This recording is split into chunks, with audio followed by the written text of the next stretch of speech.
그래서 여러분들이 보시면 첫 번째 1, 2, 3번이 열이라고 하는 파트라고 했고요. 우리 열의 원래 이름이 뭐냐면 열 에너지. 같은 말로 중학교 2학년 때 뭐라 그랬어? 열량. 그래서 네 라고 하는 열이라고 하는 건 반드시 고온의 물체에서 어디로? 저온의 물체로 뭐하는? 스스로 이동하는 뭐다? 에너지를 우리가 열이라고 했기 때문에 열은 고온의 물체에서 저온의 물체 쪽으로 온도가 다른 물체가 있으면 스스로 이동한다. 그 중에서 고온의 물체가 잃은 에너지가 많겠냐? 저온의 물체가 얻은 게 많겠냐? 같죠. 그래서 고온의 물체가 잃은 열 에너지와 저온의 물체가 얻은 열 에너지가 같은데 그동안 우리가 했던 것과 다른 점은요. 뜨거운 물체가 얘는 하나가 아니고 몇 개? 두 개. 그래서 그 두 개가 잃은 열을 차가운 물체 하나가 받아서 열평형. 맞습니까? 요거예요. 이게 몇 개가 되든 상관없어요. 그래서 고온의 물체인 A와 B가 잃은 열량을 합한 게 C가 얻은 열량과 같아요. 요거예요. 됐어? 그러면 우리 액체에서 이동하는 열의 양 어떻게 구하지? Q는 그렇죠. CM 델타 T로 계산합니다. 그래서 물론치는 뭡니까?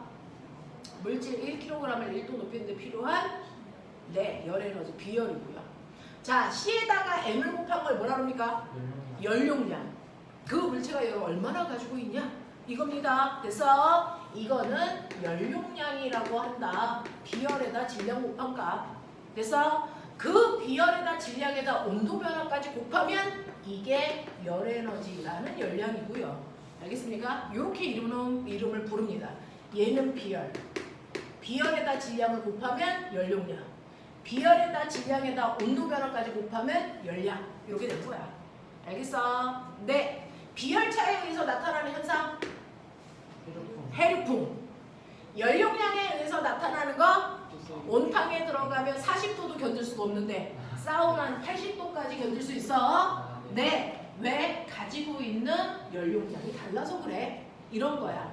되겠어? 네. 자, 그러면 우리는 뜨거운 물체가 잃은 열량 구할 건데요. 그 중에서 잘 보시면 A의 질량 줬고요. B도 줬고요. C도 줬는데 A, B, C가 같은 물이야? 같은 물체야? 다른 물체야? 같은 물체라는 얘기가 없어요. 그러니까 비열이 같을 수도 다를 수도 있기 때문에 다 따로 놓으셔야 돼요. 그죠? 그 중에서 A가 잃은 열량은 A의 비열에다가 A의 질량에다가 A의 온도 변화 몇 도? 몇 도? 20도. 더하기 B의 비열에다가 B의 질량에다가 B의 온도 변화 몇 도? 10도. 그래서 네. 그런가 하면 C는요. C의 비열에다가 C의 질량에다가 C의 온도 변화가 10도에서부터 20도까지니까 10도. 이렇게 쓰면 돼. 그래서 근데 딱 봐도요. 미지수가 3개인데 방정식이 하나만 안 풀린다는 거죠. 이거 풀 수 있는 힌트가 두 번째 줄에 있습니다. 뭐가 있냐면 A가 잃은 열량과 B가 잃은 열량은 어떻다? 같다. 그래서 A의 이 계산값과 B의 이 계산값이 정확하게 같아요. 그렇다는 얘기예요. 되겠어? 네. 그러면 이 값과 이 값이 같으려면요. 이렇게 정리하시면 얘는 20 CAM이고요. 얘도 계산하시면 20 CBM이에요. 그러면 이때 얘네들의 비열은 어때야 됩니까? 같아야 된다는 얘기입니다. 그래서 A의 비열과 B의 비열이 같구나라는 걸 알 수 있으니까 우리는 비열이 같기 때문에 A와 B의 비열을 둘 다 CC로 놓자. 이런 얘기야. 되겠어? 그래놓고 계산하시면 요거 합해서 얼마 나오니? 40 CM이에요. 이 얘기야. 맞아? A와 B의 비열이 같으니까 여기까지 이해됐어? 네. 그 값이 얘가 돼야 됩니다. 10 CCM. 되겠어? 그러니 여기에 의미 없는 M은 날리시면 숫자의 비율이 4대 1이니까 비율은 얼마? 1대 4구나 이 얘기예요. 되겠어? 그래서 여러분들이 보시는 것처럼요. 얘네들의 비율의 4배를 해야 C의 비율이다. 그래서 CA 대 CB 대 CC의 비율의 비율이 1대 1대 4야 라는 얘기입니다. 이해되겠어? 이런 얘기야. 자, 그 중에서 A와 B의 비열이 같다는 얘기는 무슨 말이다? A와 B는 같은 물질이란 뜻이다. 왜? 비열은 물질 특성이니까. 그죠? 자, 그런가 하면 A, B와 C의 비열은 다르네. 그러니까 C만 물질의 종류가 달라요. 이런 얘기죠. 무슨 말인지 알아?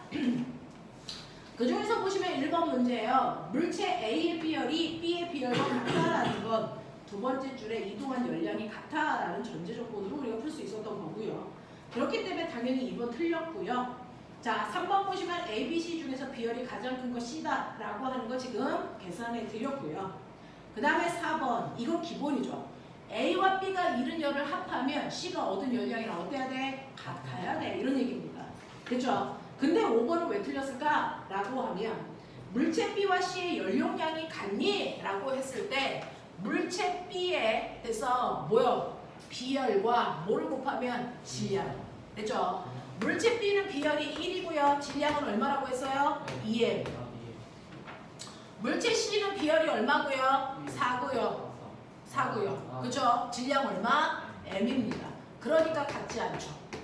알겠습니까? 요 얘기 한 거예요. 그러니까 연용량이 뭔지는 머릿속에 입력되어 있어야 됩니다. 되겠어? 자, 그 다음에 2번 가시면 2번은요. 그러면 이렇게 액체에서 이동한 열의 양은 CM 델타 T로 계산할 건데 그래서 고체 물질 속에서 이동한 열의 양도 저렇게 구해? 아니라 그랬어. 그쵸? 그래서 고체 물질인 이렇게 되어 있어서 여기는 A 물질, B 물질 여기 온도 80도, 여기 T도, 여기 20도 기억나? 요 길이가 L, 요거 넓이가 A.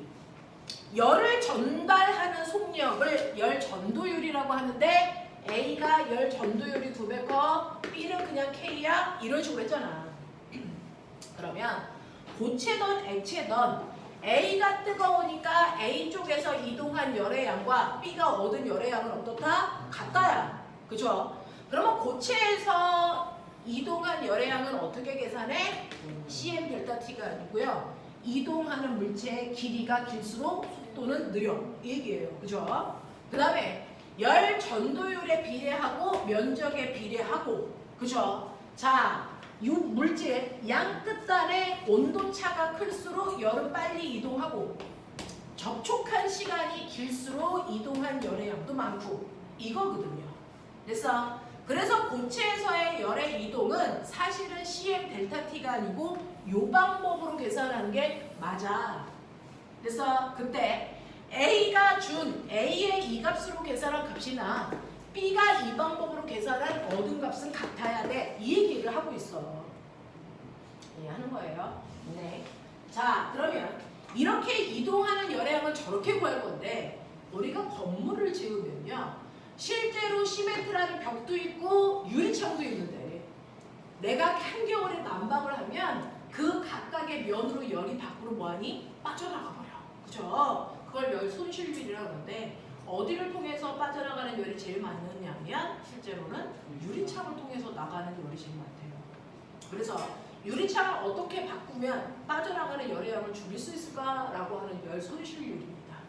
그래서 얘는 어떻게 했대요? 유리창의 두께를 2배 더 두껍게 했다는 얘기는 이 열이 지나가는 길을 더 길게 했다는 얘기야. 그죠? 그러니까 이 길이를 2배 더 길게 했어. 이 뜻이거든요. 그 다음에 유리창이 있는데 지금의 유리창의 길이에 비해서 가로와 세로의 길이를 반으로 줄인대. 그럼 면적은 몇 분의 1로 줄여? 4분의 1로 면적이 준대. 이 얘기예요. 그랬을 때 밖으로 나가는 열 손실량은 어떻게 돼? 처음보다 몇 분의 1? 8분의 1로 줄어. 이 뜻입니다. 되겠어? 이해되나? 이렇게 갑니다. 그래서 실제로 고체에서의 열의 이동 뭐에 의해서 결정되는지 보시고 그 중에서 내가 조건으로 변화시키는 게 뭔지 안 변화시킨 건 뭔지 정확하게 구별해서 계산하시면 돼요. 되겠죠? 이런 얘기입니다.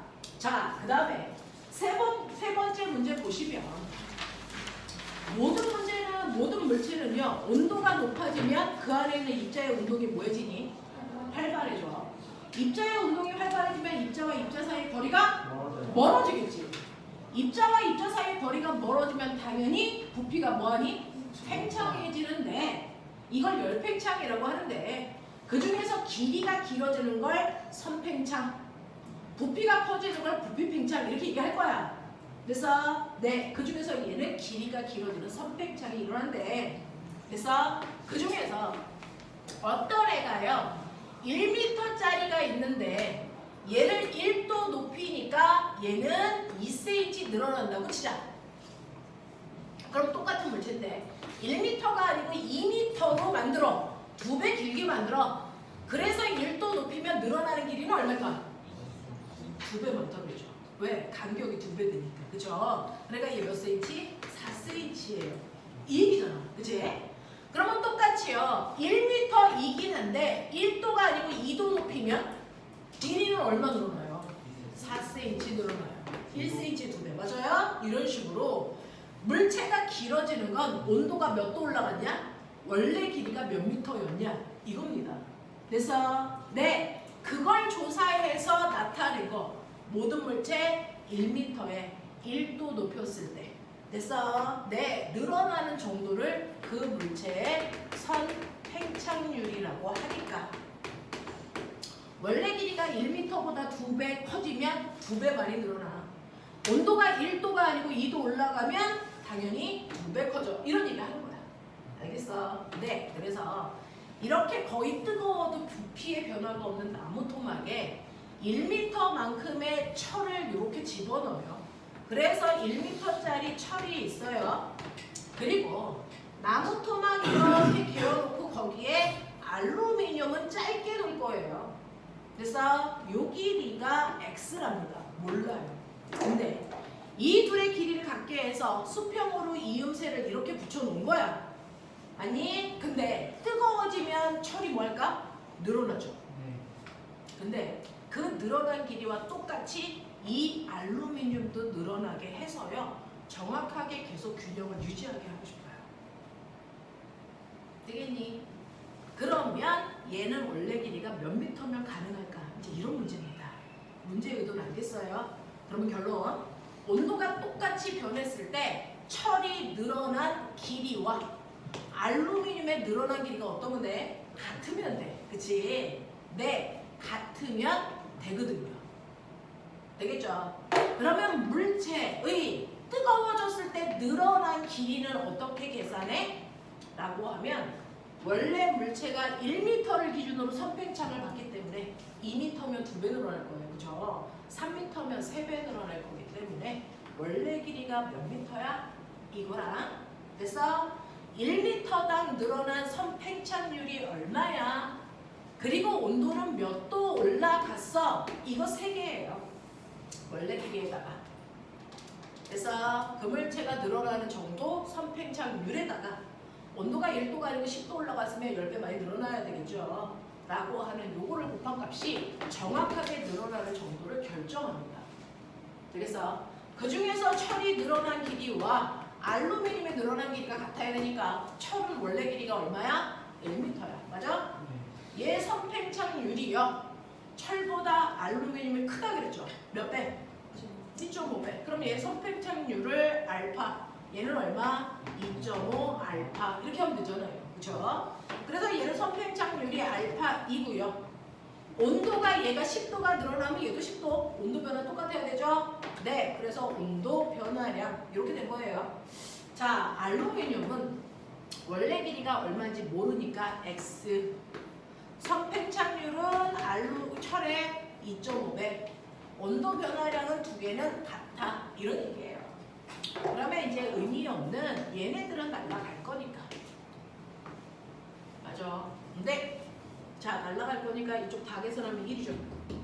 되겠어? 그러면 이쪽 다 계산해도 1 돼야 되니까 얘 얼마입니까? 얼마입니까? 0.4죠. 그래서 얘는 원래 길이가 0.4m면 가능하네요. 이런 얘기야. 됐어? 네, 이런 얘기입니다. 그래서 물체마다 팽창하는 정도가 다 다르거든요. 근데 정확하게 내가 서로 다른 원래 물질의 양을 뭐 하면 돼? 다르게 하면 돼. 원래 물질의 양을 다르게 하면 온도가 변했을 때 늘어나는 정도를 같게 만들 수도 있어요. 이런 얘기야. 이해되겠어? 네, 이런 얘기입니다. 이게 바로 팽창되는 정도입니다. 자, 그 다음에 여기까지는 열과 관련된 내용이었다면 4번부터 8번까지는 전기에 대한 얘기예요. 그렇죠? 자, 여러분들 전기가 흐른다라고 하는 전기를 만들 거예요. 칠판도 전기를 띠게 할 수 있다? 없어요. 있다고. 있어요? 어떻게 하면 그래? 라고 하면 이 칠판이라는 물질도 사실은 원자로 되어 있죠. 근데 원자 속에 뭐가 들어있어요? 플러스 전기를 띠는 아이와 마이너스 전기를 띠고 있는 전자와 양성자가 들어있단 말이야. 네. 이 두 개가 균형을 이루고 있기 때문에 뭐야? 중성. 그러면 균형을 깨면 돼. 됐어? 네. 모든 원자 속에는요, 사실은 플러스를 띠고 있는 양성자들이 있고요, 마이너스를 띠고 있는 전자가 있는데, 양성자 하나가 띠는 전기적 세기와 전자 하나가 띠는 전기적 세기가 정확하게 어떤 줄 알아? 같다. 그래서 얘 누구게? 나트륨은 원자 번호가 몇 번이게? 11번이면 얘는 원자 핵속이에요. 양성자가 몇 개 있다는 줄 아세요? 11개가 있어요. 그러면 원자의 바깥쪽에 전자도 몇 개 있게요? 11개 있어서 중성입니다. 됐어? 그러면 플러스도 11개 있고 전자도 11개 있어 중성이니까 나는 이 중에서 하나를 움직여서 하나가 더 많거나 적어지면 중성이 깨져. 그게 전기를 발생시키는 거야. 그럼 누굴 움직일까? 움직이기 더 쉬운 애. 움직이기 더 쉬운 애는요. 그래서 강호동 아저씨하고 유치원생이 앉았을 때 누가 더 움직이기 쉽겠냐? 유치원생이야. 왜? 가벼우니까. 가벼우면 왜 움직이기 쉬워요? 라고 하면 가벼우면 우리는 A는 뭐니? N분의 F니까 힘을 똑같이 주더라도 질량이 작아야 가속도가 커서 잘 움직인다라고 느끼는 거야. 알겠어? 그래서 우리는 항상 움직이게 할 때요, 질량이 작은 애를 움직이는 방법으로 해서 사용하는 게 논리적이죠. 그래서 훨씬 더 가벼운 전자를 움직일 건데, 전자를 빼서 얘를 다른 애한테 주면 어떤 일이 발생할까? 얘는 양성자는 그대로 11개인데 전자의 개수가 줄겠죠. 그럼 뭘 띠니? 플러스 전하를 띠는 물체가 되는 거야. 이해해? 또는 다른 애한테 있던 전자를 이 안에 넣어. 그러면 플러스는 11개인데 마이너스가 12개 된 전자를 얻으면, 그쵸? 그러면 얘는 뭐가 되겠어? 마이너스 전기를 띠고 있는 입자로 바뀌겠죠.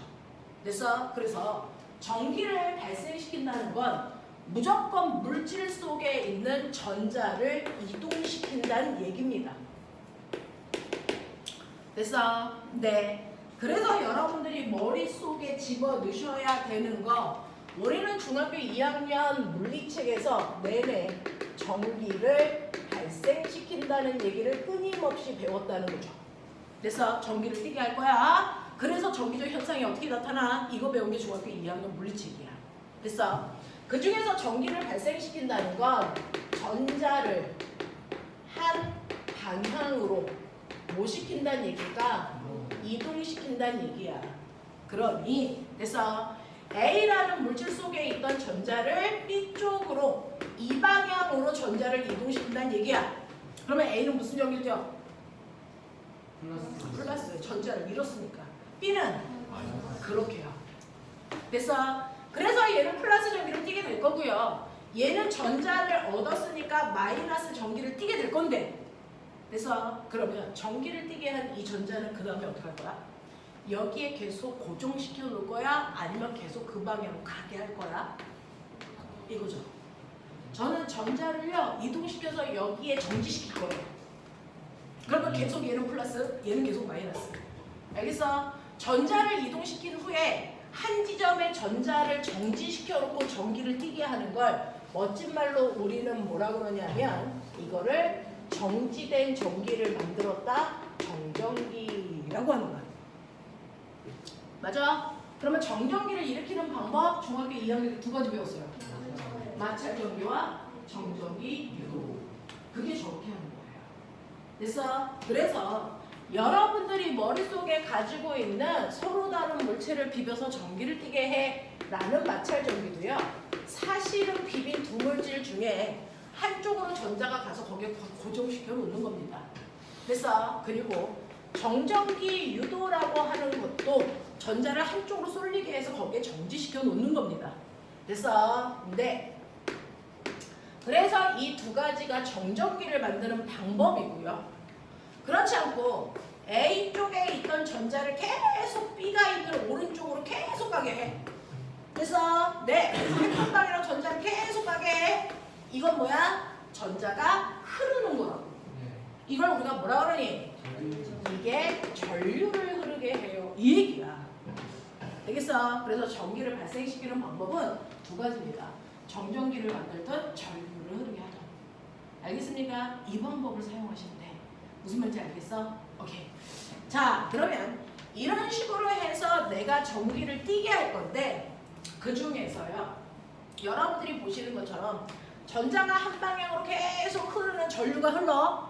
됐어? 근데 이렇게 도선 속에 전류가 흐르면 그 전류가 흐르는 도선 주변에는 반드시 뭐가 생겨야 된대? 자기장이 생겨야 된대. 이걸 중학교 2학년 때 배웠잖아. 맞죠? 그래서 이런 식으로 전류를 흐르게 하면 전류가 흐르는 도선 주변에 반드시 자석이 있는 것과 같은 자기장이라고 하는 자기력이 생겨. 그래서 그러면 얘도 힘이니까 그 자기장이 어느 방향으로 생기니? 이거 생기는 방향은 중학교 2학년 내내 한 거야. 알겠어? 어떻게 하면 된다고 했어? 오른손 펼치면 된다고 했어. 그쵸?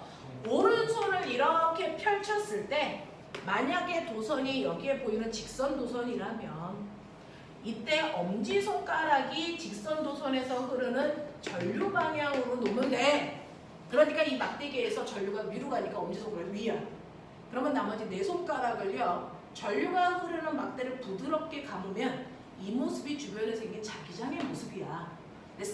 그래서 이 주변에는요. 감기는 회전 방향과 똑같은 반시계 방향 자기장이 요래 생겨. 맞아? 이거 배웠잖아. 그러니 이렇게 생기는 자기장 주변에 네가 나침판을 요 지점에 놓으면 N극 어디 가리켜? 이 자기력선의 접선 방향이 N극 방향이야. 되겠어? 여기다 놓으면 N극 방향은 접선. 맞아요? 여기다 놓으면 N극 방향 접선. 그래서 N극이 이렇게 접선을 향하는 방향으로 회전해서 가리킨다. 이런 얘기 했어. 중학교 2학년 때. 그치? 그러면 직선 도선이 아니고요.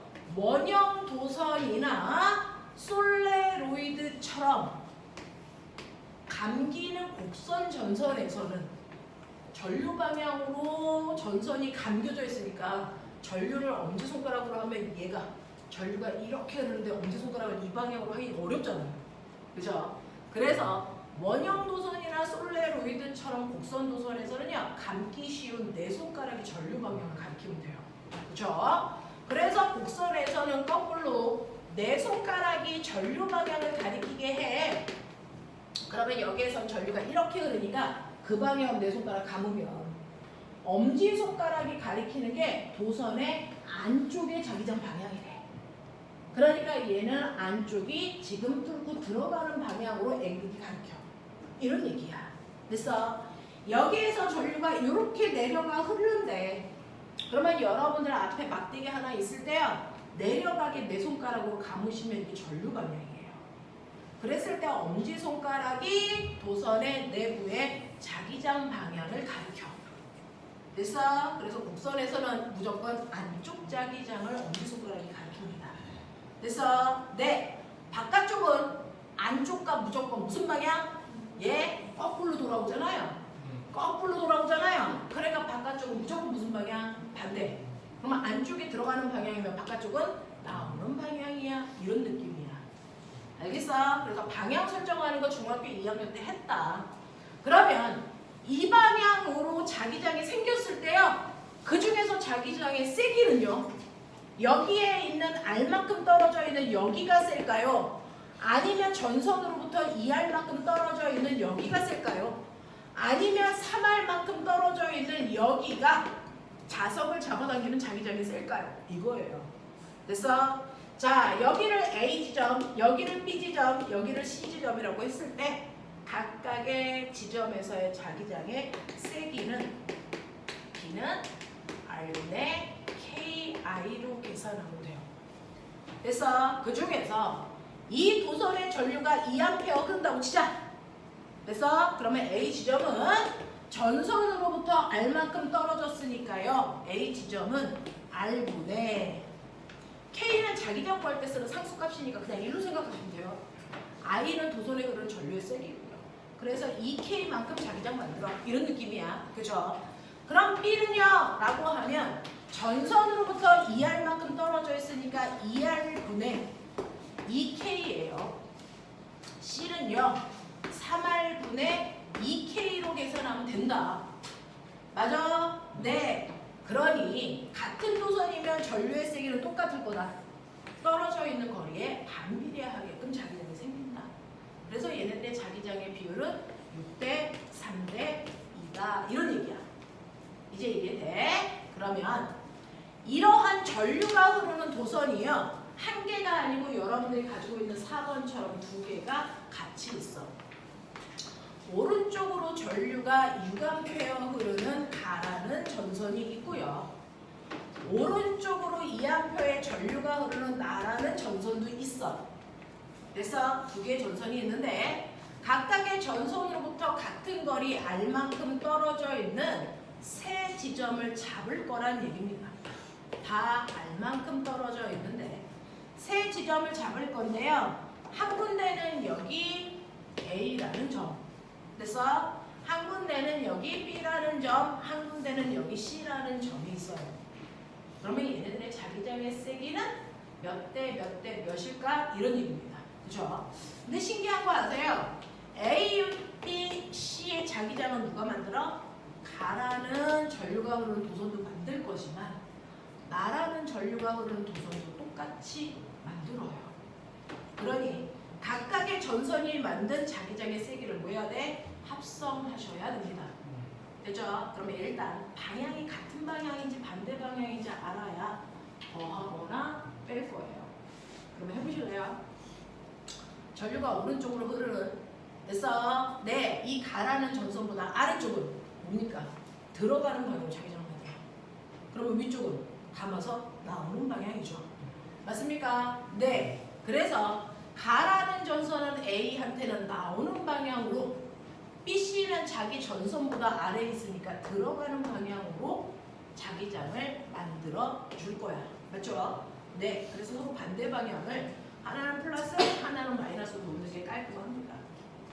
그 다음에 나라는 전선도 있는데요. 이 나라는 전선보다 아래쪽은 들어가는 방향으로 위쪽은 나오는 방향으로 자기장을 만들 거니까. 그죠? 나보다 위에 있는 A와 B에는 나오는 방향으로 나보다 아래쪽에 있는 C는 들어가는 방향으로 자기장을 만들어 줄 거야. 되겠지? 자, 그 중에서 A요. 가로부터 얼마 떨어져 있어? R만큼. 그죠? 그러니까 얘는 R분의 6K만큼 자기장을 만들게 돼. B도 R분의 6K이고요. C는요. 가로부터 얼마만큼 떨어졌어? 3R. 맞습니까? 그러니까 3R분의 6K만큼 만들어. 이렇게 가는 거야. 나도 볼래요? 나라는 전선으로부터 A까지는 몇 R 떨어졌어요? 3R 떨어졌고요. 전류는 2K입니다. 그쵸? 자, 그 다음에 B는요. R분의 2K, C도 R분의 2K입니다. 이해돼? 그랬을 때 얘네들의 합성된 자기장을 구할 때는요. A 지점에 가와 나가 만든 자기장의 방향이 둘 다 나오는 같은 방향이야. 그럼 뭐 하면 돼? 더하면 돼. 그치? 더해서 나오는 방향으로 자기장을 만들 건데 여기가 3R이니까 3R로 통분. 그러니까 여기에 자기장의 세기는 3R분의 20K가 되면 돼. 그치? 그 다음에 B는요. 한 놈은 들어가는 방향, 한 놈은 나오는 방향이야. 그럼 뭐 해야 돼? 빼야 돼. 그쵸? 그 중에서 큰 놈에서 작은 놈을 빼면 되니까 와 이놈이 더 크네. 그러니까 얘 방향이 들어가는 방향으로 R분의 4K만큼의 자기장이 생겨. 이런 얘기야. 이래. 네. 얘는요. 둘 다 들어가는 방향을 향하고 있으니까 들어가는 방향으로 작용할 거고요. 방향이 같으니까 더하면 되겠죠. 그래서 얘는 3R분의 6K라서요. 더하시면 3R분의 12K란 말이야. 그러니 얘네들의 자기장의 세기가 얼마입니까? 그러면 3으로 통분하시면 되겠죠? 그럼 이거 다 날라가겠죠? 되겠어? 그래서 얘네들의 세기는 얼마입니까? 5대 3대 3이야 라는 얘기가 나옵니다.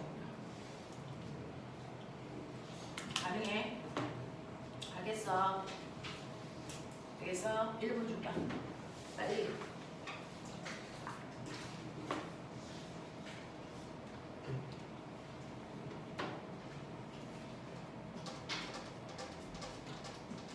그러면 자기장의 세기는 2분의 1은 얼분의 K에 가까운 되는 거죠? 정화를 하는 네? 정화를 해야 되는데 잘했어. 자, 됐어. 5번 봐. 자, 5번을 보시면요. 실제로 이렇게 전류가 흐르는 주변에 뭐가 생긴다고요? 자기장. 자기장이 생기죠. 자, 그러면 이렇게 전류가 흐르는 도선에는 마치 자석에 있는 것과 같은 효과가 나타나서 자기장이 생겨. 근데 거꾸로 자석을 이용해서도 전기를 만들 수도 있어. 그래서 자기장으로 뭘 만들어낼 수도 있다고? 전류를 흐르게 할 수도 있어. 됐어? 네. 이렇게 자석 가지고 전기를 만드는 걸 우리가 뭐라 그러냐면 전자기 유도라고 얘기해. 이 방법을 이용해서 자석으로 전기를 생산하고 있는 곳이 어디냐면 발전기야, 발전기. 되겠어? 그래서 발전기는 이렇게 자석을 이용해서 전기를 생산하는데 그냥 자석만 가만히 놔두면 전기 생겨요? 안 생겨요. 실제로는 어떤 통 속에 자석에 의해서 생기는 자기장의 뭐가 세기가 뭐 해야 되니? 변한 만큼 전류를 만들어요. 됐어? 그러니 자기장이 맨 처음에 10이었다가 0이었다, 10이었다, 0이었다, 10이었다, 0이야. 그러면 얘는 자기장이 얼마 바뀌었어? 10. 얼마 바뀌었어? 10. 얼마 바뀌었어? 10. 이만큼의 전류 만들어. 알겠어? 네. 근데 자기장이요. 10이었다가 2였다가 10이었다가 2였다가 10이었다가 2였다가 이런데 그러면 얘는 자기장의 세기가 얼마 바뀌니? 8. 얼마? 8밖에 안 생겨. 되겠어? 네. 이렇게 되거든요. 그러니까 실제로 자기장이 얼마만큼 변하느냐가 실제로 만드는 전류의 크기를 결정해. 많이 바뀌면 되잖아. 됐어? 그러려면 어떻게 하면 돼? 센 자석을 넣었다 뺐다 하면 돼. 그죠? 그러니까 얘가 10이 아니고 100이었다가 2였다가 그러면 바뀌는 건 98이잖아. 이렇게 만들 수 있지. 그죠? 센 자석 갖다 대면 되고요. 두 번째는요. 네. 얘가요. 100이었다가 0 되면 변한 게 100이죠. 얘는 98인데. 그러면 똑같이 1초 동안의 변화가 많으면 되니까 자석을 더 빠르게 확 움직이면 그래서 통 속에 자기장이 더 많이 바뀌어요. 빠르게 움직이게 하면 돼요. 또 하나 더 있는 거 아세요? 여기에 감아놓은 코일의 개수를 뭐하게 하면 더 많게 감으면 이 안에 전류가 더 많이 흐른대요. 되겠어? 이런 식으로요. 실제로 자석을 넣었다 뺐다 하면 그거에 의해서 자기장의 세기가 바뀌어서 그래서 이것 때문에 유도된 전류가 흐릅니다. 그래서 자석에 의해서 유도된 전류가 흘러요. 유도라는 글자는 생략해도 됩니다. 그래서 유도 전류가 흐르는 걸 전자기 유도라고 한다. 알겠어? 네. 그러니까 자석을 빠르게 더 센 자석을 움직여서요. 통 속의 자기장의 변화를 크게 하면 돼. 여기까지 납득하겠어. 근데 자석을 직접 넣었다 뺐다 해도 되고요. 자석은 가만 놔두고 저통을 들었다 놨다 해도 돼요. 방법은 네 맘대로 하시면 돼요. 되겠어? 자, 이때요. 전류는 왜 흐를까? 왜 갑자기 흐를까? 전자가 전압이 있어. 라고 하면 우리가 중학교 2학년 때 배웠다. 이렇게 전류가 흐르는 도선이 있고요. 그리고 자석에 의해서 주변에 자기장도 만들어져요. 자기장은 N극에서 S극 방향. 그죠? 네, 자기장의 세기가 5 테슬라. 자기장의 단위가 테슬라예요. 그 과학자 이름. 자동차 회사 이름. 알겠습니까? 자, 그리고 자, 얘네들이 이루는 각도가 90도일 때 가장 센 있어요. 네, 힘을 만들어요. 자, 그랬을 때 전류가 흐르면 그 주변에 자기장이 생긴다 했죠. 근데 실제로 자석도 뭘 만드니? 자기장을 만들어. 됐어? 그러면 같은 공간 안에 전류도 자기장을 만들고 자석도 자기장을 만들면 이 둘을 합성한 실제 힘이 생깁니다. 그래서 이 둘을 합성한 진짜 힘을 우리는 뭐라 그런다? 그걸 자기력이 생겨요. 기억나냐? 그래서 이 힘에 의해서 여기에 있는 누군가가 움직여. 누구였어? 전류가 흐르는 도선이 움직였어. 되겠어? 네. 그 도선을 움직이게 하는 진짜 힘을 자기력이라고 해서요. 그걸 이용해서 중학교 2학년 때 기억나나 이거? 그렇죠. 여기에 전류가 이렇게 흐르면 여기에 있는 A, B도 힘받아. 여기에 있는 CD도 힘받아. 그래서 그 힘 때문에 이 새끼가 뭐 했어? 돌아갔어. 이 전동기를 돌리는 힘을 뭐라 그랬다고? 자기력. 맞냐? 그러면 그 힘의 방향 어떻게 썼지? 오른손. 똑같아요. 그래서 오른손을 펼쳐가지고요. 여기도 잘 보면 요만큼이 직선 도선인 거 보여요? 네. 그 방향으로 전류. 내 손가락. 아니 엄지손가락. 그리고 내 손가락은 무슨 방향? 자기장 방향. 그랬을 때 손바닥이 보고 있는 방향이 바로 무슨 방향? 힘이라는 자기력 방향. 이거였거든요. 그러니까 여기에 보시면 전류가 위로 흐른대요. 자기장은 N극에서 S극 방향, 이 방향이래요. 그러면 여기는 A, B가 받는 힘의 방향은 칠판 쪽으로 밀리는 힘을 받아요. 이런 얘기예요. 그죠? 여기는요. 전류는 아래 방향, 자기장 오른쪽 방향, 그러면 손바닥이 보고 있는 바깥쪽으로 힘을 받아요. 그래서 얘는 눌리고 얘는 바깥쪽으로 밀리니까 그것 때문에 얘가 뭐예요? 돌아요. 이게 전동기라고 했어요. 그럼 선생님, 여기는 어느 방향으로 힘 받아요? 없어요. 네. 실제로 힘은요, 전류하고요, 자기장이 이루는 각도가 몇 도일 때? 90도일 때 가장 센 힘이 생기고요. 각도가 작아질수록 힘의 크기는 점점 작아지다가 각도가 같은 방향인 0도거나 반대 방향인 180도면 아예 힘이 생기지 않아요. 근데 여기에 전류가 흐르는 방향과 자기장의 방향이 어떻습니까? 같죠? 그러니까 이렇게 힘을 못 받아요. 이런 얘기예요. 되겠어? 그 힘으로 돌아갑니다. 그래서 이때 전류가 흐르는 이 전선이 이 힘을 받아서 움직이는 거예요. 되겠어? 네. 그래서 자기력은 전류가 흐르는 전선을 움직이게 하는 힘이에요. 그러면 이 전선을 움직이게끔 하는 이 힘을 방향은 구했어. 세기는 힘센 비라저씨로 계산하면 돼. 힘센 비라저씨로 계산하면 되는데 이때 얘가 만든 자기장의 세기가 5 테슬라라고 칠게요. 그리고 AB에 흐르는 전류의 세기를 2A라고 하고요. 자기장 영역 속에 있는 이 도선의 길이가 얼마냐면 1m라고 할게요. 그러면 저 전선은 10N의 힘으로 밀리는 힘을 받아요. 이런 얘기야. 되겠어? 네. 힘센 비라저씨. 외울 수 있겠어? 네. 그럼 꼬맹아, 이 힘을 만들려면, 자기력을 만들려면 반드시 자기장도 있고 전류도 흘러야 돼. 그래서 그리고 전류와 자기장의 각도가 몇 도일 때? 90도일 때 가장 큰 힘을 만들지. 근데 지금 이 자석이 넣었다 뺐다 하잖아. 네. 그러면 이때 왜 전류가 흐르는 줄 알아? 얘가 만드는 자기장이 있죠. 그래서 그리고 얘가 들어갔다 나갔다 하면 그 순간 뭐가 흘러? 전류가 흐르죠.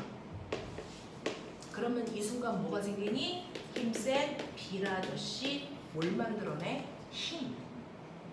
그래서 실제로요, 전류를 흐르게 하는 이유가 있었어요. 전류가 흐르게 하는 이유가 뭐냐면 바로 전류를 흐르게 해서 이 힘 만들어내려고요. 힘 만들려고 순간 전류가 확 흐르는 거야. 그래서 이 힘으로 뭐 하려고? 이 새끼 못 움직이게 하려고. 그겁니다. 그래서 실제로 힘은요, 자기장을 변하지 못하게 가만히 있어 새끼야, 신경 쓰여, 이거 하려고.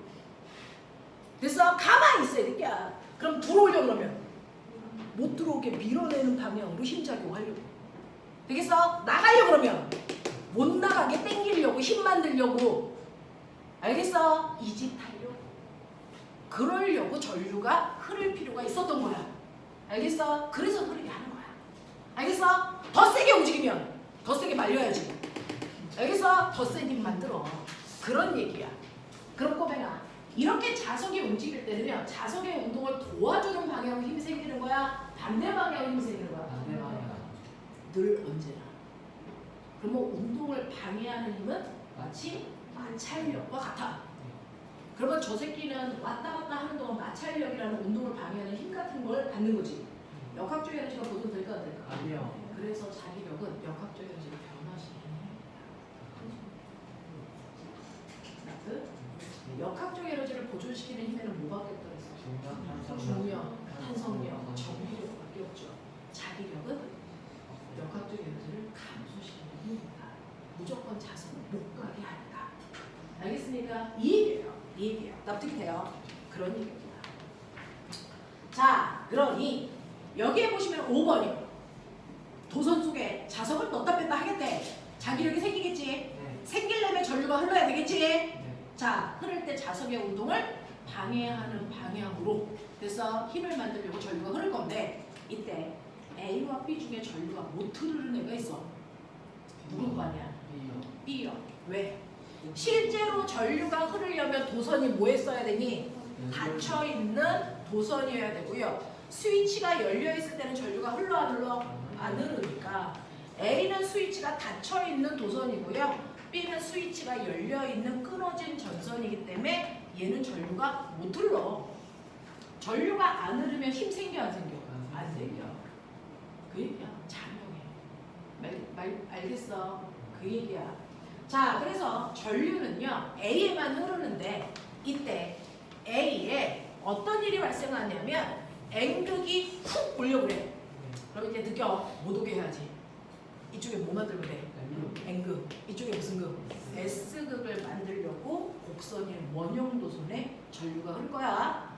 원형도선일 때는 꼬맹아, 오른손에서 내 손가락이 전류 방향이라고 그랬어. 그치? 엄지손가락이 N극 방향이라고 그랬어. 그러면 이 원형도선에서는 이쪽이 N극. 그랬을 때 부드럽게 감으시면 이게 전류 방향이에요. 맞아. 그래서 이 도선에는요, 여러분들 얘 들어오는 게 아니고 나가잖아. 자, 이 새끼 나간대. 그럼 어떻게 해야 돼? 못 나오게 해야지. 네. 땡겨야지. 여기 무슨 급? S. 여기 무슨 급? N급. 그러면 이렇게 해서 감아야지. 그러니까 얘는 이때 어떻게? 이렇게 전류 흘러가죠.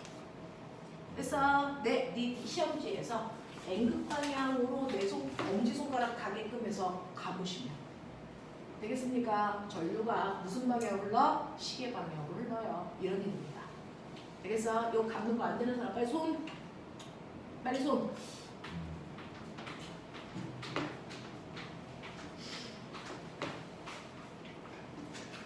이렇게 됩니다. 그래서 그러면 이쪽이 자, 그래서 시계 방향으로 전류가 흘러. 그래서 어떤 전류를 흐르게 해서 이 새끼를 못 가게 당기는 방향으로 힘 만들어야 돼. 그런 얘기죠. 그럼 결국은 도선이 자석을 뭐한다? 당긴다. 그러면 자석이 반작용으로 도선을 뭐한다? 당긴다고 작용반작용 힘이 생겨.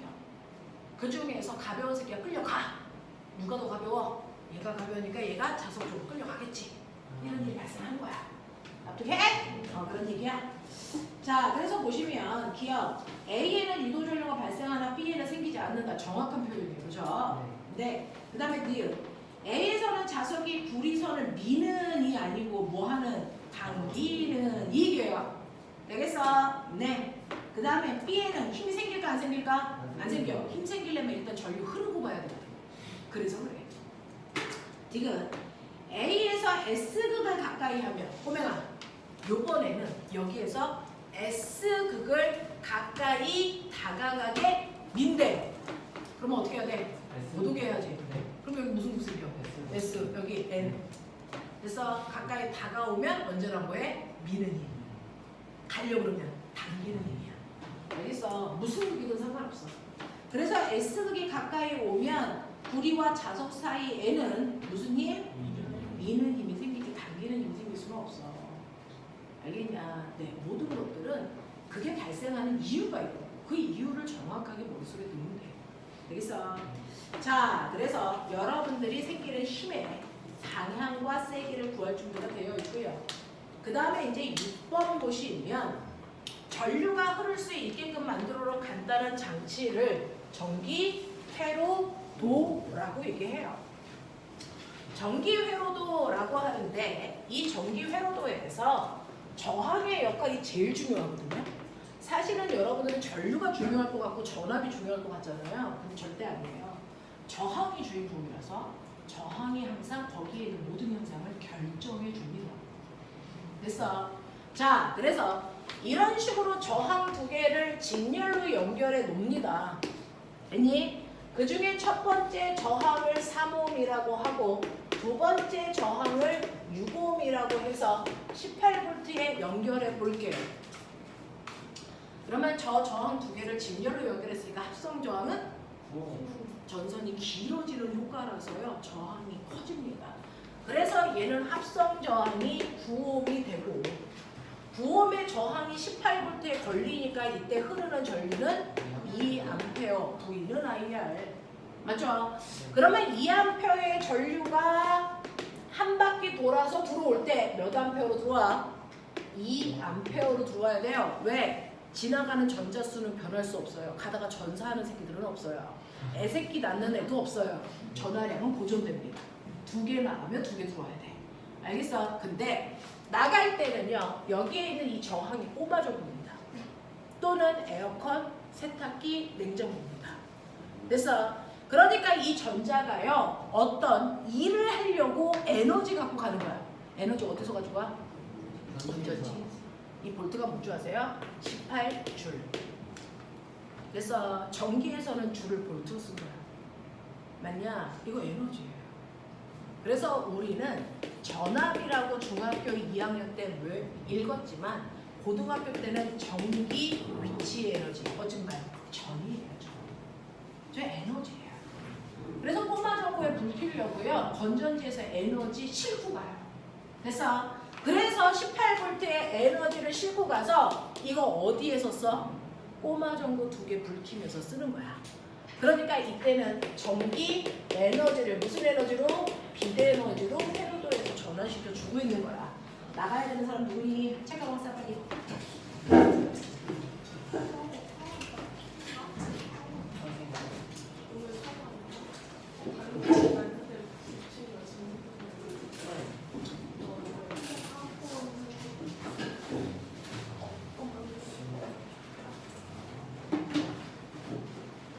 네, 얼른 가세요. 체중계 이거 중에 몸무게 될 때 어? 정말 체중계에서 몸무게 될 때 있잖아요. 체중계에서. 몸무게 될 때 있잖아요. 근데 그걸 계산하면 킬로그램.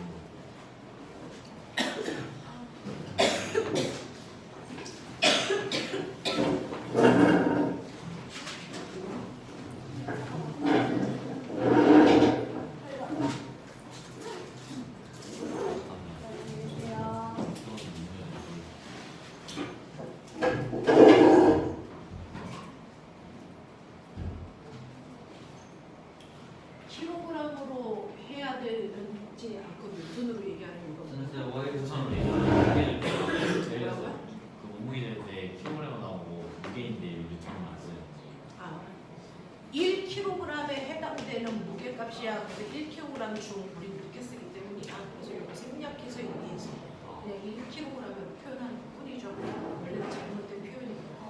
알겠어요? 네. 자, 그래서 여러분들 보시면 실제로 회로도에서 전지라고 하는 건 전이 얘기해요. 그래서 그 에너지를 쓰려고 가는 거예요. 그래서 그 에너지를 저항해서 쓰고 앵고 나서 들어와서 다시 건전지에서 충전하고 다시 가서 일하고 앵고 나서 들어오고 이거 반복하는 거예요. 그러니까 건전지는 에너지가 고여있는 저수지야. 그래서 거기서 에너지 쓰고 다 쓰면 건전지가 이제 닳았으니까 다시 바꿔주고 이거 하는 거야. 알겠어? 네. 그래서 이런 식으로 전자들은요 에너지를 가지고 가서 전달해주는 택배 아저씨 뿐이야. 알겠어? 이런 얘기입니다. 그러면 여기에 있는 두 명의 택배 아저씨가 18V의 에너지 가지고 가잖아요. 좀 궁금한 게 있는데 하나당 18V로 충전하는 거니 둘이 합해서 18V니? 하나당. 그렇죠. 네. 근데 가산수소는 개봉하자마자 바로 되는 거죠. 수업. 자, 그러면 하나당 18V씩 가지고 가요. 그래서 근데 얘는 이 전압을 언제 써요? 건전지 이 전압 언제 써요? 저항 지나갈 때 에너지 전환시켜서 써줘야 되죠? 그럼 전자 하나당 저항을 몇 개 지나가니? 두 개 지나가니까 거기서 전압을 뭐 했어야 돼? 나눠서 써야 돼. 그러면 그 18V라는 전압을 몇 대 몇으로 나눌까? 그걸 결정하는 게 저항이에요. 되겠어? 옴이라는 아저씨가요. 보이는 IR 이렇게 하면서 저항과 전압은 무슨 관계라고 했어요? 그러니까 비례하게 나눈다는 뜻입니다. 그러니까 저항비가 몇 대 몇이니까 1대 2니까 전압을 몇 대 몇으로 나눠 쓴다? 1대 2로 나눠 쓴다는 얘기입니다. 그러니까 여기에서 쓴 게 얼마? 6V. 여기서 쓴 게 얼마? 12V입니다. 1대 2로 저항의 비율에 의해 결정되는 거야. 그래서 그러면서 여기 지나가는 전자 몇 개였어? 여기는 직렬배로는 전류의 세기가 똑같죠. 그러면 전류 구해볼까요? V는 IR이니까 I는 R분의 V거든. R이 얼마야? 저 첫 번째 3. V가 얼마야? 6. 그래서 2A지. 두 번째 R이 얼마야? 6. 전압이 얼마야? 12. 그래서 얼마야? 2A야. 되겠어? 직렬 회로에서는 전류는 항상 같아야 돼. 맞아? 이 얘기야. 여기니? 그럼 병렬은 얘기야. 병렬은요.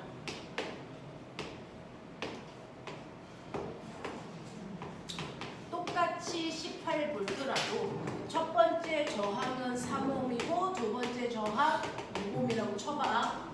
저항이 똑같고요. 연결된 전압이 똑같고 시작. 18V, 18V.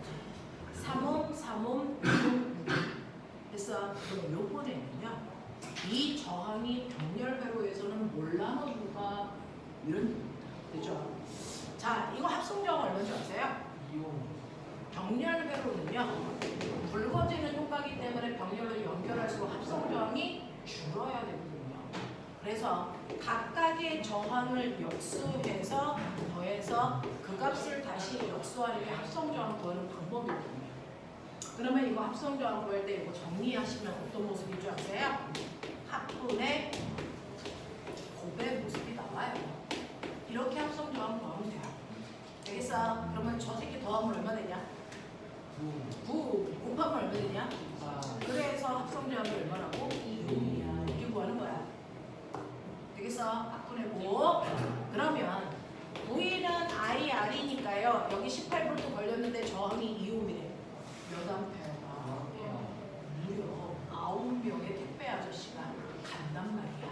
그래서 9명의 택배 아저씨가 몇 볼트씩 18V씩 에너지를 9명이 들고 가. 얘는 아까 몇 명이 들고 갔는데 2명. 누가 더 에너지가 많을까? 이쪽이 훨씬 많겠죠. 그 에너지를 이용해서 저 꼬마 정부에 불을 켜니까 이거 밝겠죠. 그래서 얘가 이렇게 가서 불 켜고 몇 암페어 들어와? 9A로 왜 전화량은 보존돼야 돼? 택배 아저씨 택배하다 뒤지진 않아. 그런 얘기야. 근데 몇 볼트로 들어와? 0볼트야. 내가 생각해보네. 이 중에서 아저씨가요. 여기서 어떻게 할까? 한 아저씨는 1로 가죠. 네. 맞습니까? 한 아저씨는 어떻게 됩니까? 이 아저씨는 1로 가죠. 네. 그럼 결국은 아저씨들은 저항을 한 번에 몇 개 지나가니? 하나씩. 근데 그때 에너지 다 쓰고 와야 돼. 그러니까 위로 간 아저씨도 여기서 얼마 써? 18V. 여기로 간 아저씨도 여기서 18V를 다 써야 들어올 때 앵꼬 나겠지. 그러니까 병렬일 때 위 아래 전압일 때 같아. 그랬어. 그래서 병렬일 때는 전압을 나누지 않아. 뭘 나눠? 전류를 나눠. 그래서 근데 나눌 때 기준이 누구라고? 저항이야. 근데 너네 오메 법칙에서 전류와 저항은 무슨 관계라고 그랬냐? 범위래. 그러니까 반비례하게 나눠야 돼. 저항의 비율이 몇 대 몇이야? 1대 2니까 전류를 몇 대 몇으로 나눠? 2대 1로 9A를 나눠야 돼. 되겠어? 그럼 위로 얼마가? 6A. 밑으로 얼마가? 3A가 간단 말이야. 되겠어?